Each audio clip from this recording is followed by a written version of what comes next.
You ever notice how people pray for a sign, beg for it really, and then when it shows up, all neon and blazing, they blink? They blink and turn away like it's just another flicker in the chaos. Because deep down, they don't want the sign. Not really. What they want is certainty. A guarantee. A nice little voice from the heavens whispering, "You'll be okay. It's safe. You won't lose anything." But that's not how this works. No, no, no. Signs don't come wrapped in comfort. They come wrapped in fire, in interruption, in the collapse of everything you thought was secure.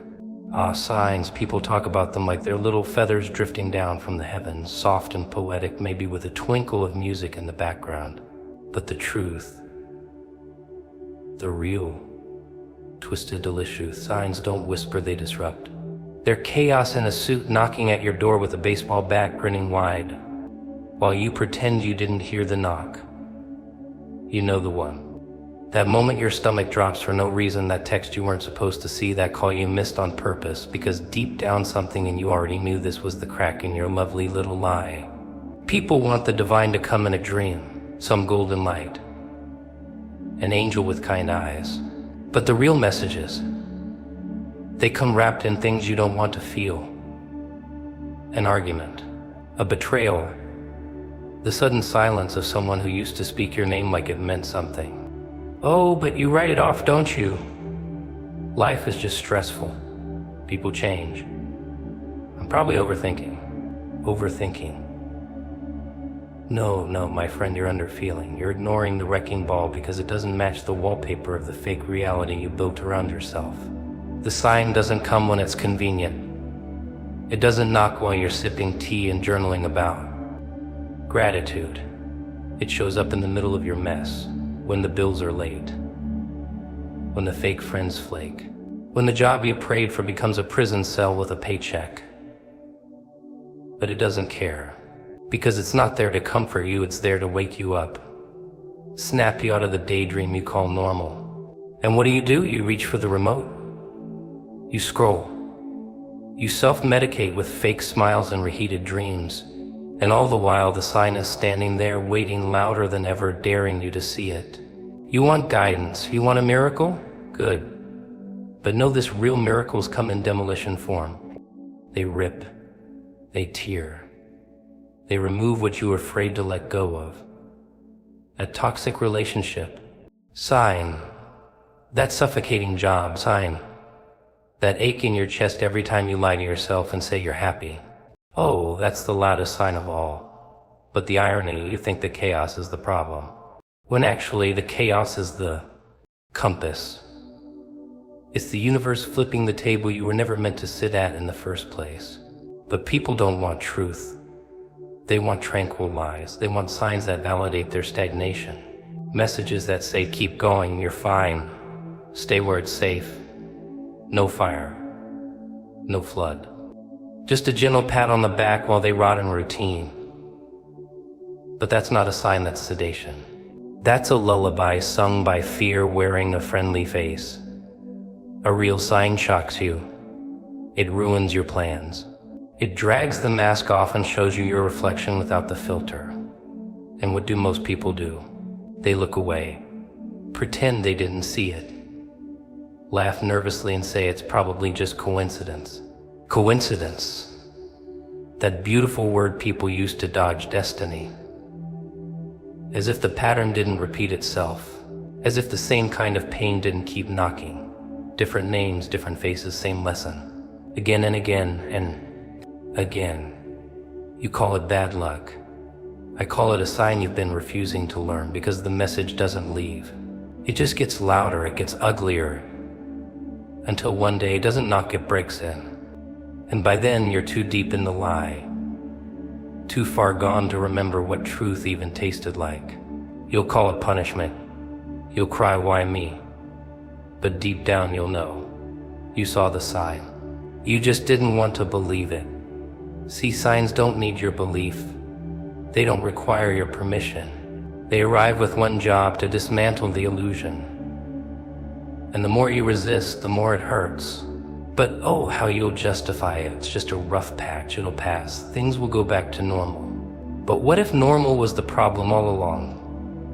What if the thing you're so desperate to return to is the very thing the sign came to destroy? What if your comfort is the cage and the pain is the key? Comfort, that sweet, sticky poison people sip like warm tea. Numbs the tongue, softens the mind, makes the heart forget how to beat like it used to. Oh, comfort's a master illusionist. Wraps you up in soft words like routine and security and stability, while it quietly tightens the noose around your neck. You think you're safe, but all that's happened is you've stopped feeling. The fire, gone. The hunger, muffled. But you wear that smile and say, I'm fine. That's the anthem of the comfortably dying I'm fine. You want to know why people miss the signs? It's because they're too comfortable. So comfortable they've grown blind. You don't notice the cracks when you're lying down, do you? You don't hear the dripping when you've trained your ears to block out the truth. That's the thing comfort teaches you how to ignore. Ignore the voice that says you're meant for more. Ignore the whisper that says this isn't it. Ignore the burning in your chest every time you see someone living while you're just breathing. That's what comfort does. It buries you alive and hands you a pillow. And what do people do when the sign finally shows up? They argue with it, negotiate, bargain. Maybe next month. Maybe after this settles, maybe once I feel ready. But signs don't wait around for your convenience. They're not your therapist, your life coach, or your best friend. They're wrecking balls with a message. And if you're too wrapped up in your little bubble of convenience, you won't just miss it, you'll curse it. You'll call it chaos, tragedy, bad timing, but really it was mercy in disguise. A chance to wake up, to get out, to move, but comfort doesn't like movement. Oh no, it wants you still, quiet, predictable. It wants you to wake up at the same time, think the same thoughts, talk to the same people, feel the same fears, and call it consistency. It wants you to trade your fire for familiarity, your potential for predictability. You ever see someone build a little routine so solid, so repetitive, that even their misery has a schedule? They cry on Thursdays, numb out on weekends, drown in distraction every night. That's not living, that's death on autopilot. And here's the part they don't tell you: comfort will fight to keep you. It will whisper every reason to stay exactly where you are. It's not that bad. At least you're not like them. You've got a good thing going. Good. When did good become a life sentence? When did not terrible become the standard? But people love to decorate their cages. Throw in a plant, paint the bars, hang a dream catcher, and say it's home. But it's still a cage, still a box, still a place where signs get ignored because they don't match the decor. See, signs are rude. They don't knock. They break. They spill. They tear the curtain down and show you what's really behind that perfect little life you stitched together with fear and excuses. And instead of running toward the light, what do most people do?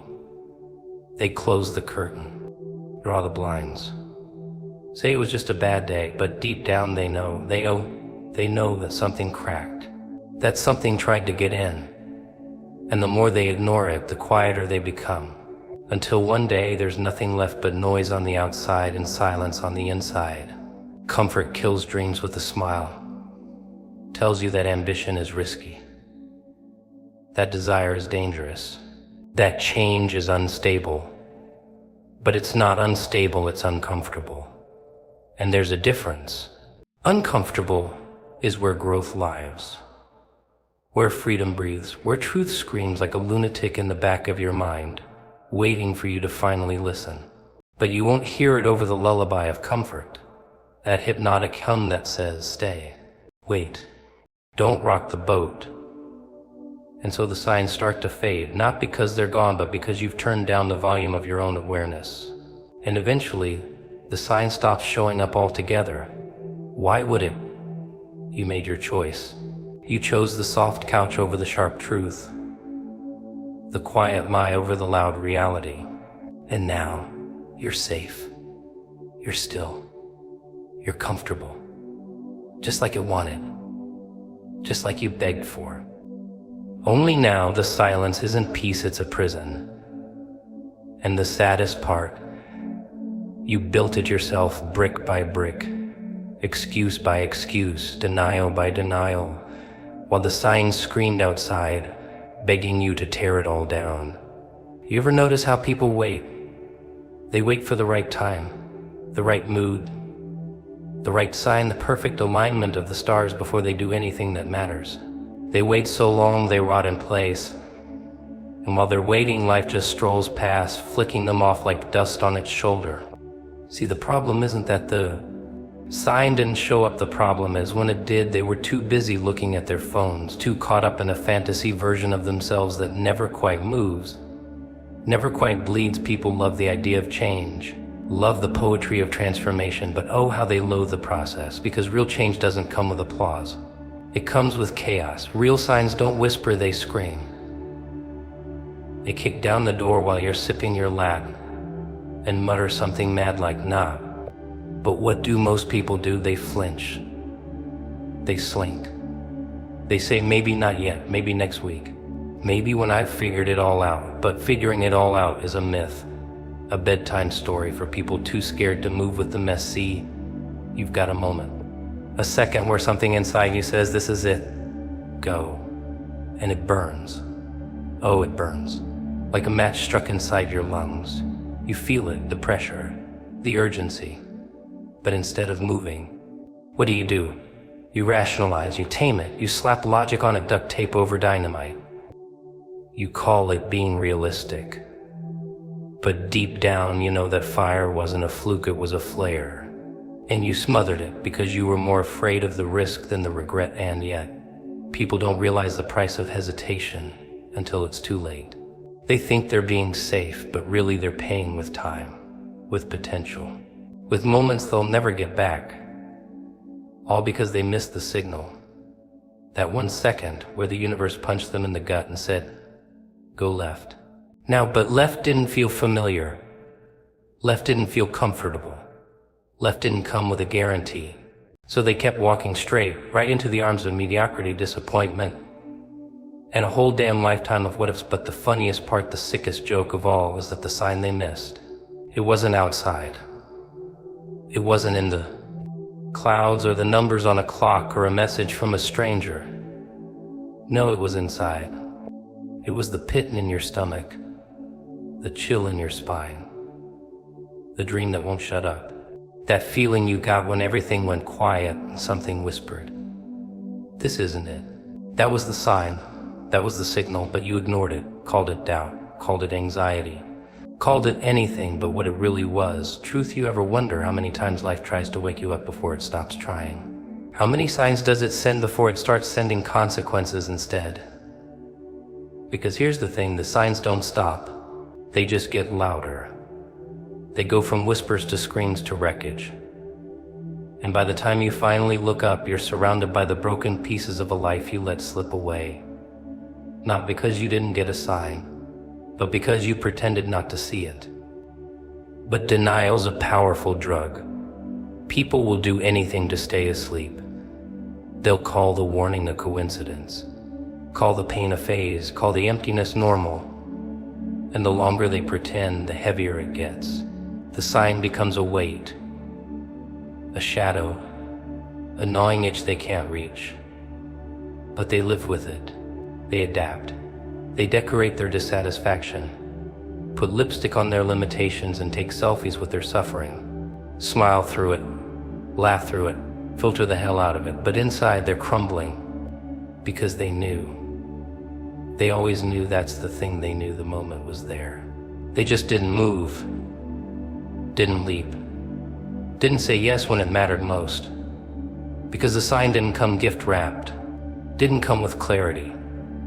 It came with fear, with fire, with a little voice screaming now while the rest of the world said wait. And they listened to the world instead of the voice. They chose the silence of stability over the noise of becoming.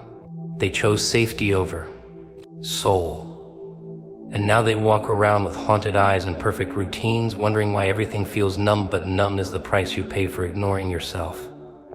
Numb is the cost of hesitation disguised as caution. It's the tax on dreams deferred and instincts denied. And no amount of external success can cancel out that internal void. That echo of the moment you turned away from yourself, from the truth, from the sign. It was there, it was loud, it was real, and you blinked. And that blink, that was all it took. Number 4. The part nobody likes to talk about, the part where the mirror starts talking back. You know, the funny thing about people is they all think they're the hero in their story. They're the chosen one, the exception, the one who's going to make it. Shine bright, rise above the noise. But what happens when the only thing in their way is staring back at them with a grin that knows everything? What happens when it's not the world that's holding them back, but their own little habits, their cute little lies, their neatly packaged excuses dressed up as logic? You see, people love to pretend they're trying. Oh yes, they adore the performance of effort. They wear struggle like a fashion statement. I'm just figuring things out, they say, while scrolling through the same apps, talking to the same people, repeating the same day in a slightly different shade of gray. They mistake motion for progress, noise for momentum. They confuse being busy with being brave. Because doing nothing while looking like you're doing something, that's an art. A masterclass in self-deception. Round of applause. Let's get one thing straight. If you're waiting to feel ready, you'll be waiting for the rest of your life. Because you won't feel ready, you're not supposed to. That's the whole game. That's the trick. The illusion. Confidence doesn't arrive at your door like a package. It's built in the mess and the madness and the mayhem of starting when everything inside you is screaming don't. And most people, they hear that scream and obey it like a loyal little pet. Because it's easier to bow to fear than to break it. What really gets me, what really makes me laugh, like deep belly laugh, tears in the eyes, is when people pretend they didn't know what to do. Like the answer was some grand mystery buried in the sands of time. No. You knew. You always knew. That tiny voice in the back of your mind, that twitch in your gut, that pounding in your chest when you thought about doing the thing that scared you. That was the answer. That was the path. You just didn't want it to be. Because the real road, the one that leads somewhere, it's never clean. It's not manicured. It's not comfortable. It's dark. It's unpredictable. It's full of sharp edges and second guesses. But you'd rather stay in the tidy little hallway of the familiar, wouldn't you? Where nothing grows, but at least nothing breaks. Where you don't have to risk failing, but you never get to taste flying either. So you decorate that hallway with little distractions. Some validation here, a compliment there. And all the while, your real life, it waits. Getting dustier, hungrier, and every once in a while there's a crack, a flicker, a moment where the truth almost breaks through. You hear a song that rips you open. You see someone do what you were too scared to try, and for a split second, the mask slips. You feel it, that burning, that ache, and then snap, it's gone, smothered under a new excuse, drowned in another distraction. You laugh it off, you call it silly, but it wasn't silly. That was the call, that was the sign. And you missed it again. People talk about destiny like it's some distant thunder, something that happens to you, something you stumble into. But the truth is, it's made in moments like this, in decisions that feel like jumping out of a moving train, in saying yes when your voice shakes and your palms sweat. But you want guarantees, you want certainty. You want someone to hold your hand and promise it'll all work out. And because no one does, you stay still, you sit, you stall, you settle, and you settle. And that voice, the one that once roared, it gets quieter not because it was wrong, but because you taught it that you don't listen. You trained your soul to whisper. And one day it might stop speaking altogether. Not because the path disappeared, but because you did. You faded into the static of your own comfort. And all that brilliance, that fire, that madness that could have turned the world upside down, It became wallpaper in a room nobody visits anymore. A museum of almosts. A graveyard of could-haves. And you walk through it every day, pretending not to notice the chill, but it's there. Oh, it's always there. That itch you can't scratch. That dream you can't kill. That version of you that still believes, still screams, still dares you to wake the hell up. It's not gone, just buried. Waiting for the day you finally stop playing dress up with your potential and actually become the thing you keep pretending to be. The fifth act. That part in the story where everything feels just a little too quiet. You know, the scene right before the explosion, right before the reveal. When the audience leans in, holding their breath because something's about to snap. And not because the world changed. No, because you did.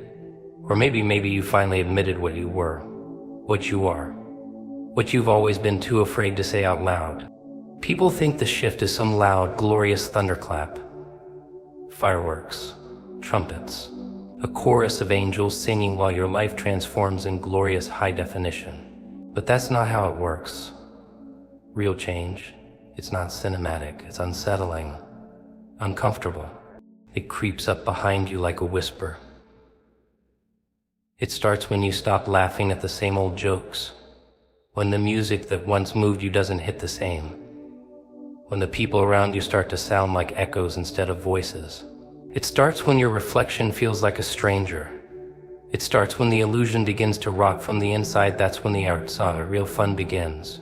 See, you can only wear a mask for so long before it starts to melt into your skin, before it burns. And most people, they'd rather keep the mask on and pretend the pain isn't real. They smile, nod, blend. Because if they really ripped it off, if they really faced the creature underneath, they'd have to deal with all the lies they built their life on. The plans, the promises, the pretending. So they stay safe, stay quiet, stay small. They perform like everything's fine. They rehearse stability like it's the only script they've got. But what if I told you the unraveling is necessary? That you have to break to rebuild? That you have to lose your mind just a little to find the one that was buried underneath the noise? The you before the world taught you how to be tame. The one who didn't care if it made sense, didn't need permission to feel powerful. But that version of you, they're not coming back on their own. You have to dig. You have to destroy what's not real to remember what is. And that means letting go of the roles, the labels, the beautifully polished lies that everyone agreed to believe in. You think this is about success, about money, status, that's cute. This is about identity. This is about choosing to become the architect of your chaos instead of the victim of it. This is about looking life dead in the eye, blood on your knuckles, fire in your chest, and saying, not like this, not this version, not this life, not anymore. And when you do that, when you really do that, the world doesn't cheer for you. It gets quiet. People start backing away. They don't recognize you. You become inconvenient, disruptive, dangerous because you're no longer feeding the system. You're no longer saying yes to things that kill you slowly. You stop being predictable, and people don't like unpredictable. They don't know where to place you. They don't know what you'll say next. And that makes them nervous. That makes them start questioning their own masks. And nobody likes a mirror when they've spent years avoiding their reflection. But here's the twisted little secret: they want to see you rise. They just don't want to see it happen without them. They want to be inspired, but they don't want to be left behind. So they'll try to hold you where they met you. They'll throw your past at your feet like chains. Remember when you were like this. Remember when you failed at that. Remember who you used to be. And you'll be tempted to pick those chains up, to wear them like a costume just to make everyone feel comfortable again. Don't. Burn them. Use the fire to light your path forward, because that past version of you, that was the rehearsal. This is opening night. And the stage is yours, the spotlight's hot. The room is full of eyes waiting to see if you flinch, if you crack, if you'll crawl back into your little cage and call it home again. But you won't, will you? Because something inside you is already awake, already laughing, already writing a new,